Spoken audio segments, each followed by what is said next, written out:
Hello guys, അപ്പോൾ ഇന്ന് നമ്മൾ ഡ്രിങ്ക് ടിഷ് ഉണ്ടാക്കാൻ വേണ്ടി വന്നിരിക്കുകയാണ് കേട്ടോ. അപ്പോൾ ഫസ്റ്റ് തന്നെ നിങ്ങളൊരു സെല്ലോ ടേപ്പിൻ്റെ ഒരു അടിപൊളിയായിട്ടുള്ളൊരു റോൾ എടുക്കുക. ഞാനിവിടെ എടുത്തിട്ടുണ്ട് കേട്ടോ, തീർന്നതാണ്. അപ്പോൾ ഇനി നമ്മളൊരു കാർഡ്ബോർഡ് എടുക്കുക. കാർഡ്ബോർഡ് എടുത്തിട്ട് നമ്മുടെ ഈ സെല്ലോ ടേപ്പിൻ്റെ ഷേപ്പിൽ തന്നെ, ഈ റൗണ്ടിൽ തന്നെ നമ്മുടെ കാർഡ്ബോർഡ് കട്ട് ചെയ്ത് കൊടുക്കുക. അപ്പോൾ ഇതാ ഞാൻ കട്ട് ചെയ്യാൻ കുറേ നേരം മാജിക് കാണിക്കുന്നുണ്ട്. അപ്പോൾ കുറച്ച് ഇപ്പം നടന്നു കണ്ടു.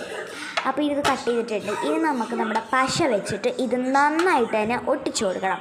അപ്പോൾ ഇത് നന്നായി ഒട്ടിച്ചില്ലെങ്കിൽ നമ്മൾ സാധനങ്ങളൊക്കെ ഇട്ട് വെക്കുമ്പോൾ ഇത് താഴെ കൂടെ ആ സാധനങ്ങൾ ഫുള്ളായിട്ട് പോകുന്നതായിരിക്കും. അതുകൊണ്ട് ഇത് നന്നായിട്ട് തന്നെ ഒട്ടിച്ചു കൊടുക്കണം കേട്ടോ നിങ്ങളെല്ലാവരും. അപ്പോൾ ഇതാ ഞാൻ ഇവിടെ പശയൊക്കെ തേച്ചിട്ടുണ്ട്. ഇനി നന്നായിട്ട് തന്നെ നമുക്കിത് ഒട്ടിച്ചു കൊടുക്കാം. ഇത് ഞാൻ ഈ പശയൊക്കെ ഇങ്ങനെ പരത്തി ആ ഒരു സൈഡിലൊക്കെ നന്നായിട്ട് ആക്കിയിട്ടുണ്ട് കേട്ടോ പശയൊക്കെ. ഇനി നമുക്ക് ഈ റൗണ്ട് എടുത്തിട്ട് നമ്മുടെ ഈ സാധനത്തിൻ്റെ മേളിലോട്ട് അങ്ങോട്ട് ഒട്ടിച്ച് കൊടുക്കാം ഗൈസ്. ഇത് വേണം നന്നായിട്ട് അമർത്തി ഞാൻ അതിനെ മിക്കവാറും പഞ്ഞിക്ക് ഇടാൻ നോക്കുകയാണോ എന്ന് വിചാരിക്കേണ്ട. ഞാനതിനെ അമർത്തി അതിനെ ഇതാക്കാൻ സ്ട്രോങ് ആക്കാൻ നോക്കിക്കൊണ്ടിരിക്കുകയാണ്. അപ്പോൾ ഇതാ നമ്മുടെ ഡ്രിങ്ക് ടിഷ് അടിപൊളിയായിട്ട് റെഡി ആയിട്ടുണ്ട്.